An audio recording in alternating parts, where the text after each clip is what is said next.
ইখলাস সম্পর্কিত হাদিস। ইখলাস অর্থ নিষ্ঠা, আন্তরিকতা।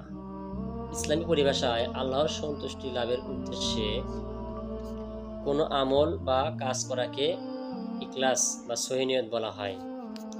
শরীয়তে ইখলাসের গুরুত্ব সবচেয়ে বেশি, কেননা ইখলাস ছাড়া কোনো আমলই আল্লাহ তাআলার কাছে গ্রহণযোগ্য নয়। ইখলাস হচ্ছে রুহুর মতো। রুহু ছাড়া যেমন দেহ মূল্যহীন, তেমনি ইখলাস ছাড়া আমল মূল্যহীন। তার জন্য তো সহিহ বুখারীর সূচনাতে বলা হয়েছে, প্রত্যেক ব্যক্তি নিয়তের উপর নির্ভরশীল। প্রতিটি ব্যক্তির কাজ নিয়তের উপর নির্ভরশীল, অর্থাৎ প্রতিটা ব্যক্তি তার নিয়ত অনুযায়ী ফল পাবে।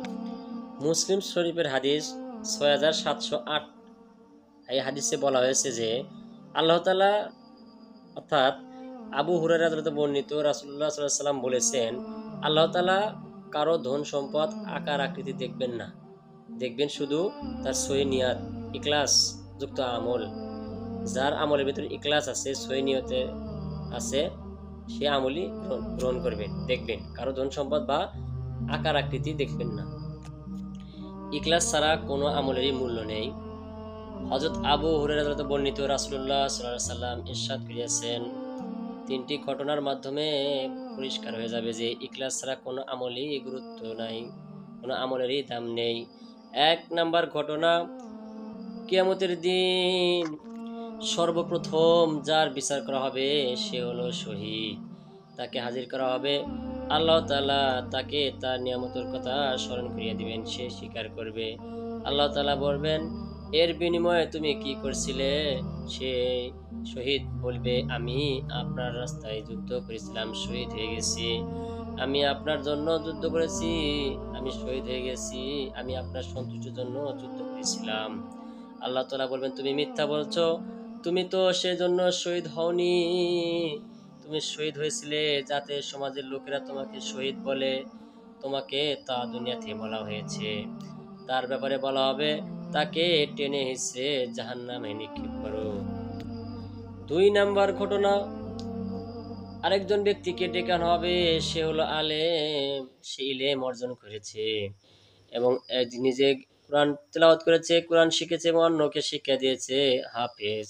তাদেরকে জিজ্ঞেস করা হবে, তাকে তার নিয়ামতের কথা স্মরণ করিয়ে দেওয়া হবে এবং বলা হবে, এবং তাকে নিয়ামতের কথা স্মরণ করে দেওয়ার পরে সে স্বীকার করবে এবং তাকে বলা হবে, এই নিয়ামতের বিনিময় অর্থাৎ এই নিয়ামত পায়া তুমি কি করেছো?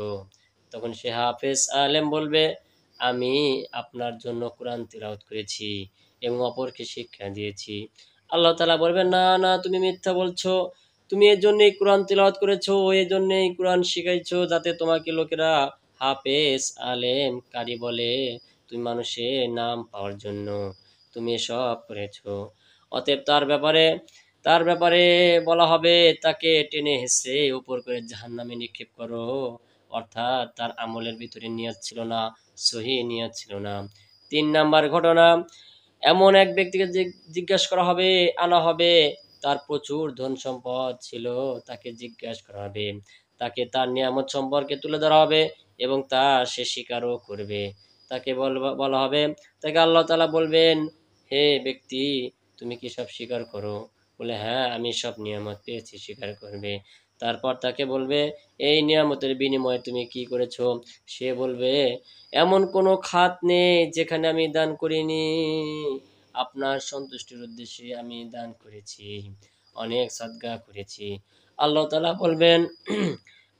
বলবেন, না না, তুমি মিথ্যা বলছো, তুমি তো এই জন্যই দান করেছো যাতে সমাজের লোক, গ্রামের লোক, মানুষ যাতে বলে, তুমি দানবীর, তুমি একজন দানবীর, তুমি অনেক দানশীল ব্যক্তি, এই নাম পাওয়ার জন্য তুমি দান করেছো এবং তা তুমি দুনিয়াতেই পেয়ে গেছো। তোমার উপাধি তুমি দুনিয়াতেই পেয়ে গেছো।